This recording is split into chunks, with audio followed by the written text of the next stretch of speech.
Smell that? It does smell like toxicity, doesn't it? It is toxic. This is not the only one though. Yeah, the downside of playing video games most of the time is engaging with the most toxic communities out there, which give a bad reputation to what could be considered by many an already mediocre, an okay, or a great game to begin with. And even though it's not a competition, this begs the question, which game has the most toxic fanbase of all time? Stay with me because we are gonna talk about them. Roll the intro!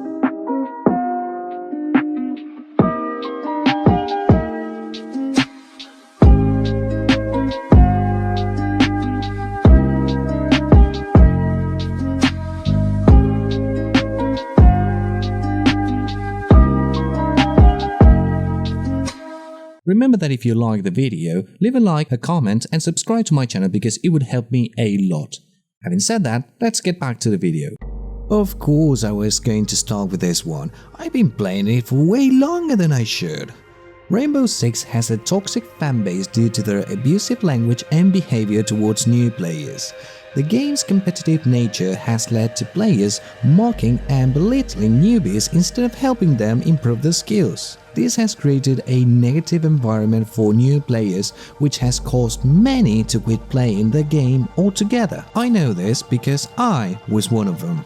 Remember that this is a game where reflexes, sound and knowledge of the map affects the overall results and forces you to forget everything you've ever learned in every FPS game prior to this one. Not only that, the support system of the game is horrendous, with multiple glitches from Bugisoft where they kick you out of the game, don't let you in, and you end up losing reputation, forcing you to play with other players that have the most diverse language, to say the least. Oh, and don't get me started on the voice chat.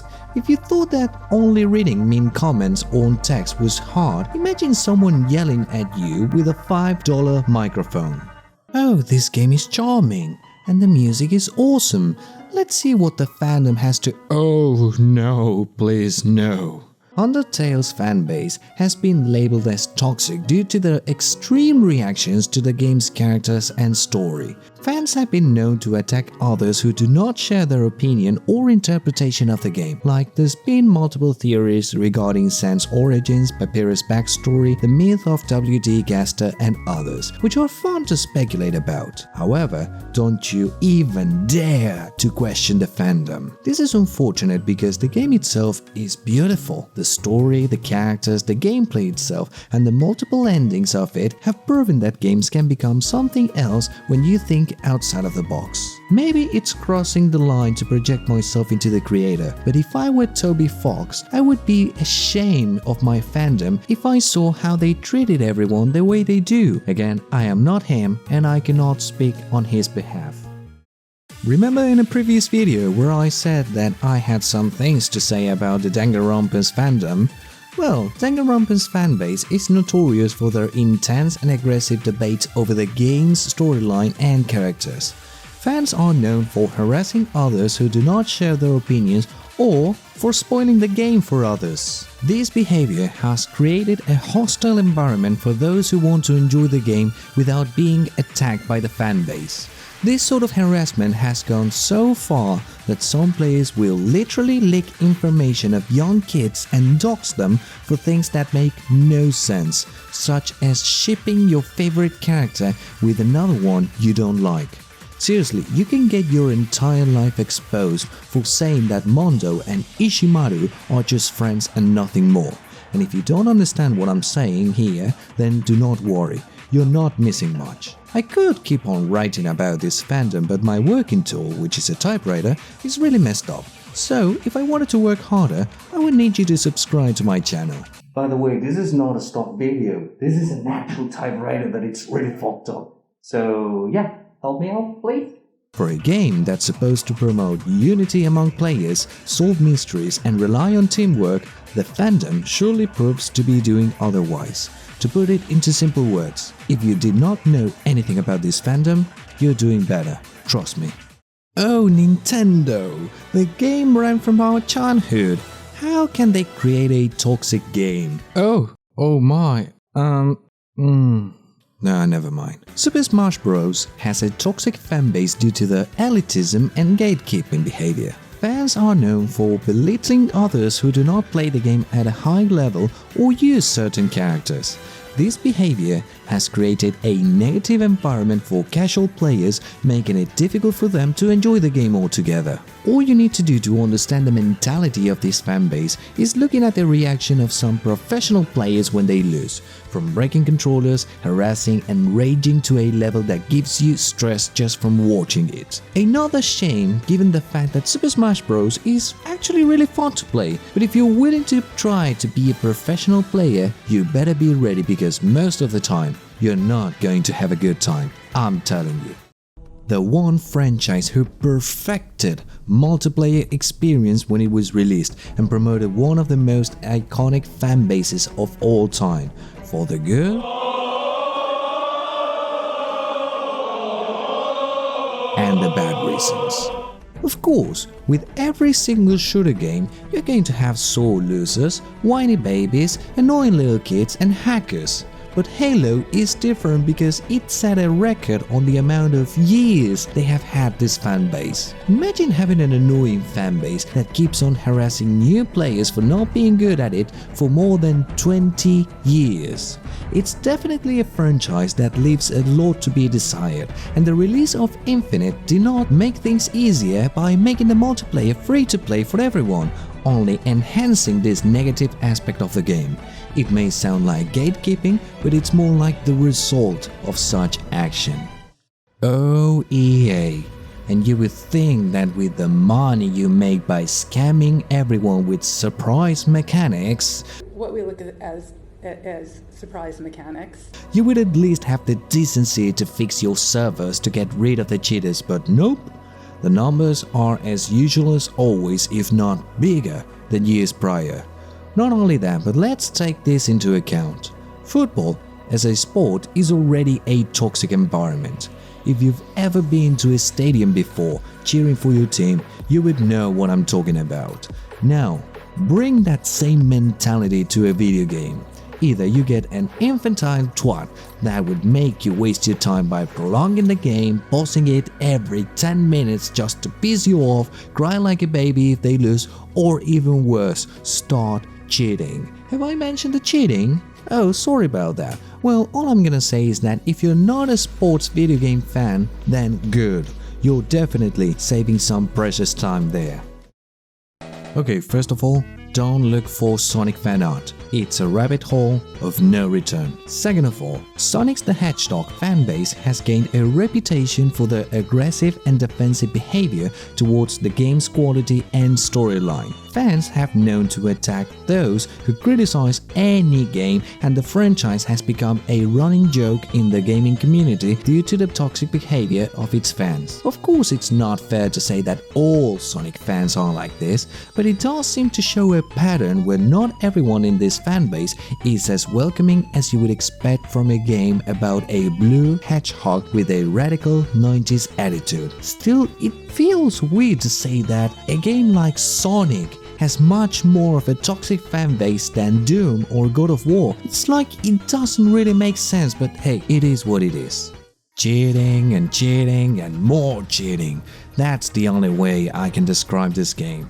I was originally going to add Team Fortress 2 for things that I've read online, but since I've never played this game, I'm not joking, I've never played it, it felt sort of unfair to judge it without experiencing it. If you want me to play it and give it my honest review about it, let me know in the comments. But back to Counter-Strike. What else can be said other than the constant cheating? Oh yeah, how about the constant harassment and annoying players altogether? Also, did you know that every single match sets the microphone on by default? Meaning that if you get into a casual game, not ranked, mind you, that's been going for a while and people have been screaming for a while, both you and your neighbors will know about it, whether you like it or not. Also, the level of difficulty for multiplayer matches has gotten so high that anyone can barely keep up. Yes, this is more of a matter of skill, but still, having a community unwilling to assist you does not help either. This may sound like cheating, but it isn't. These two similar games, even though the fan bases keep arguing about how they are two completely different games, yada yada, have a very peculiar reputation in the community and gameplay-wise. From players simply trolling in a match that cannot be forfeit until a certain timestamp, to constantly losing the game on purpose, aggressive language both in the game and outside of it, and many more are just a few of the reasons why people quit these games and never come back. I am one of them. Both League of Legends and Dota 2 have toxic fanbases due to their competitive nature and aggressive behaviors towards other players. The game requires teamwork, but some players are known for belittling and harassing others who make mistakes or do not play to their standards. And you know what's the most annoying part? Let's put it like this. Let's say that from the start, you already had no chemistry with your teammates and nobody wants to get along, to say the least. Also, nobody wants to surrender, and the match keeps on dragging and dragging and dragging. That means that you have to play with these toxic players on a match that could last an entire hour, lose on purpose, and still get reported for whatever reason. Thank God I stopped playing years ago. Now, this last one is the one you were not expecting in this list. After all, it took me a while to write it and make sure that everything is mentioned correctly. Now, I'm gonna stop with the jokes, and there's a good reason for that. There is one fanbase that is distributed among different games that can be categorized as one, and I can tell you the level of toxicity behind it for one particular reason. You see, I worked as a video game support agent, and I've been behind the tickets you may or may have not sent to customer support via email. I am not going to mention the game I worked for because it would be a DEA violation and could get me into serious issues. But what I can tell you is that this is the most toxic gaming fanbase of all time, and that is...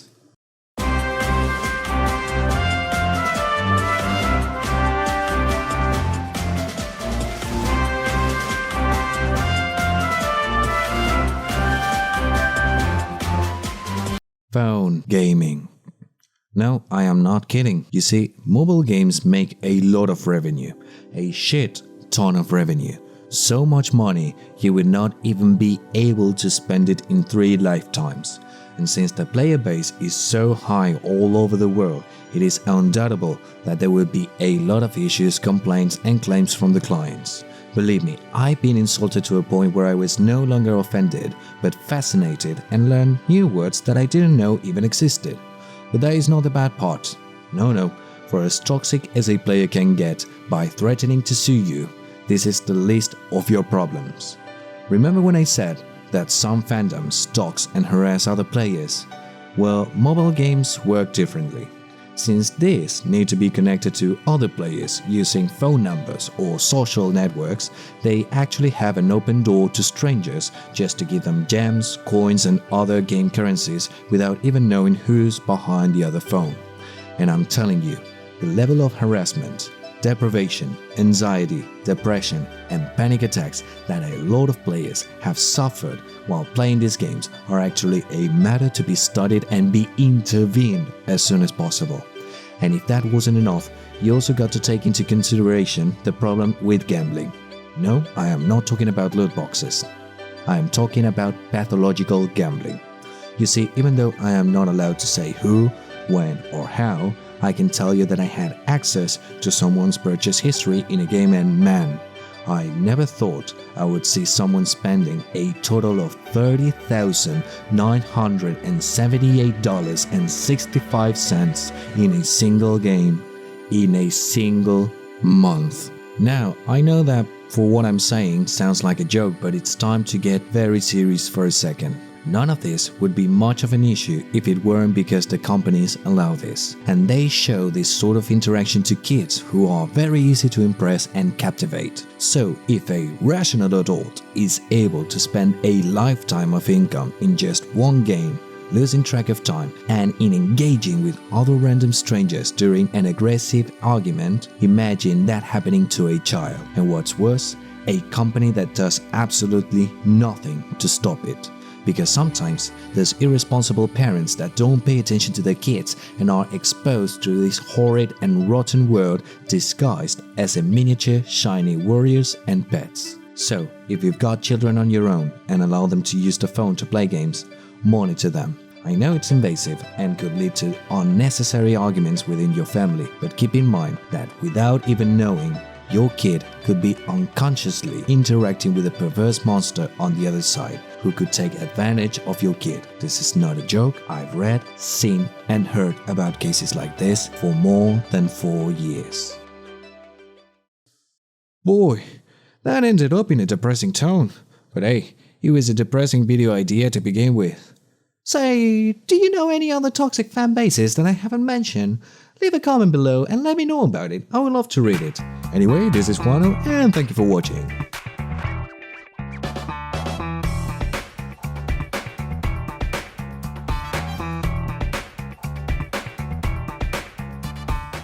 No! I don't want to hear about it.